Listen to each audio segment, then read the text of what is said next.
جو اپنے آپ کو خدا پر یقین، روایات پر یقین نہ ہونے کے لیے بڑے بلند مانگ دعوے کرتے ہیں، یہاں تک کہ وفات کے بعد مسلم قبرستان میں تدفین بھی ان کے لیے ایک باعث اختلاف کی بات ہے۔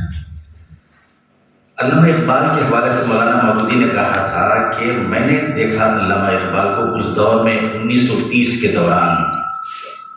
اس زمانے میں بھی تعلیم یافتہ مسلم نوجوان دین سے دور ہو رہے تھے، مگر علامہ اقبال نے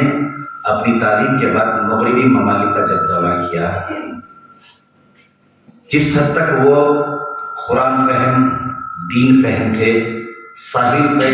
مغربی علوم کے پہنچ کر جس حد تک وہ مسلمان تھے، اس کی مجدھار میں جا کر بھی اس سے زیادہ پختہ ایماندار بنے۔ قرآن فہمی ان کی بڑھتی گئی، جب اس کی تہ میں اتر گئے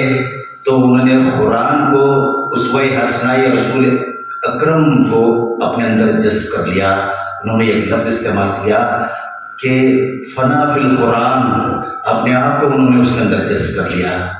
یہ صفات میں مشاہدے کے طور پر آج کے نوجوانوں میں دیکھتا ہوں تو مجھے وہ پرانی بات یاد آ رہی تھی مولانا مودودی کی، کہ معز الدین خان جب انہوں نے آغاز کیا تلاوت سے،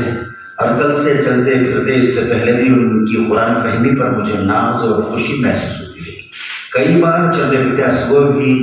نیچر واک میں بھی وہ قرآن فہمی کے تعلق سے اپنی معلومات کا مظاہرہ نہیں بلکہ اللہ کے حضور تشکر کے طور پر انہوں نے قرآن فہمی کے حوالے سے کئی آیات کا ترجمے کے ساتھ اظہار فرمایا۔